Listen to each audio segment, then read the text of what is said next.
மற்றொரு அண்மை செய்தி. கடலூரில் மத்திய பட்ஜெட்டை கண்டித்து இடதுசாரி கட்சிகள் போராட்டத்தில் ஈடுபட்டிருக்கிறார்கள். அது குறித்தான அண்மை செய்தியையும் அந்த காட்சிகளையும் பார்த்து வருகிறோம். தபால் நிலையத்தை முற்றுகையிட வந்தோரை போலீசார் தடுத்து நிறுத்தியதால் அங்கு பரபரப்பான சூழல் காணப்படுகிறது. கடலூரில் மத்திய பட்ஜெட்டை கண்டித்து இடதுசாரிகள் போராட்டத்தில் ஈடுபட்டு இருக்கிறார்கள். தபால் நிலையத்தை முற்றுகையிட வந்தோரை போலீசார் தடுத்து நிறுத்தியதால் அங்கு பரபரப்பான சூழல் ஏற்பட்டிருக்கிறது. அந்த காட்சிகளையும் பார்த்து வருகிறோம். இது குறித்த கூடுதல் விவரங்களோடு இணைகிறார் எமது செய்தியாளர் பாரிவள்ளல். கள நிலவரம் என்ன விவரங்கள்?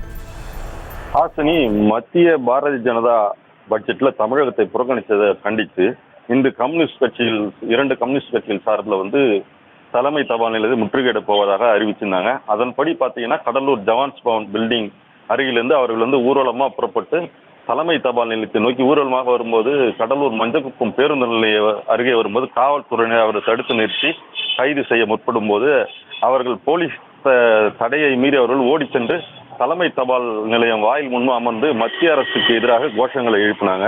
இதுல பாத்தீங்கன்னா காவல்துறை தடுக்கும் பொழுது அவர்கள் தடையை மீறி ஓடி சென்றதுனால அந்த பேருந்து நிலையம் அருகே ஒரு பரபரப்பான சூழ்நிலை ஏற்பட்டது. காவலர்கள் தடுத்து தடையை மீறி மாவட்ட செயலாளர், ஒன்றிய செயலாளர் அவர்கள்லாம் பாத்தீங்கன்னா காவல்துறையை தள்ளி விட்டுட்டு அங்கிருந்து ஓடி சென்று தலைமை தபால் நிலையம் வாயில் முன்பு அமர்ந்து மத்திய பட்ஜெட்ல தமிழகத்தை புறக்கணிக்கிறாலும்,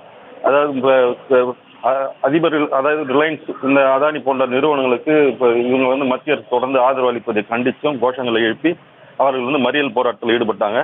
மறியல் போராட்டத்தில் ஈடுபட்டவர்களை சுமார் 150க்கும் மேற்பட்டவரை காவல்துறை தற்சமயம் கைது செய்து அவர்களை தனியார் திருமண மண்டபத்தில் தங்க வச்சிருக்காங்க.